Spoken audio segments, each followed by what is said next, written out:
स्वराज, नक्की काय झालं मला सांगशील?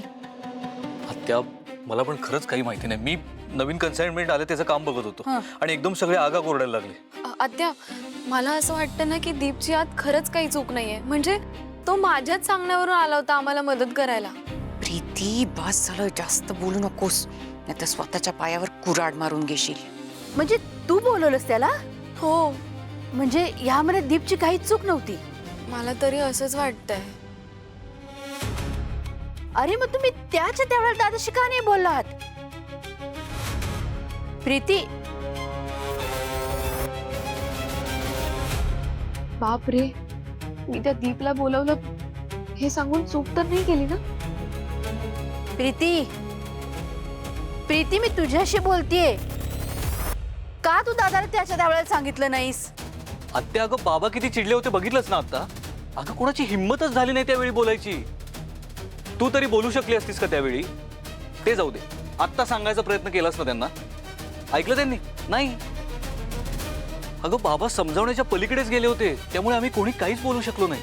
आणि हे बघ आत्या, मलाही असंच वाटतंय की दीपची यामध्ये खरंच काही चूक नाहीये. फक्त ना या गोष्टी बाबांना कशा समजावायच्या हाच मोठा प्रश्न आहे. आत्या, हो ना, म्हणजे मी बाबांना पहिल्यांदाच इतकं चिडलेलं पाहिलं हो. मला वाटलंच नव्हतं बाबा इतकं कधी चिडतील. आणि तुम्हाला माहिती आहे का, बाबांनी दीपला सगळ्यांसमोर बाहेर खेचत आणलं आणि मारायला लागले. मला तर काही सुचतच नव्हतं. आता सुद्धा काही सुचत नाही.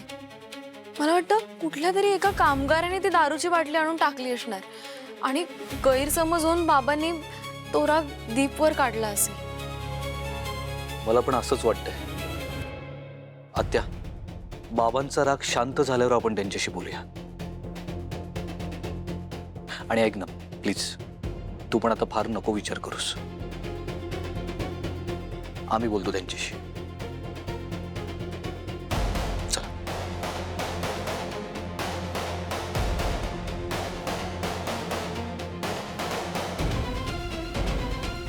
काय एक एक चुका करतो नाही माणूस. दारुड्या माणसाचा काही भरोसाच नसतो, सगळ्यांनाच त्रास. मला आपली काळजी वाटली बाई. देवा, लक्ष ठेव रे बाबा तूच.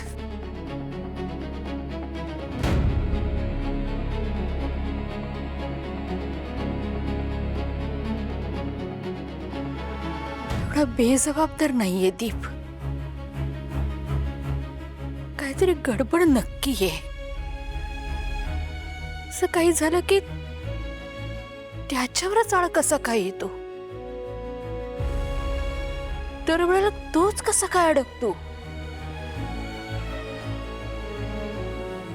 कुणीतरी मुद्दामून करतंय काय सगळं? कोण आहे त्याच्या वाईटावर?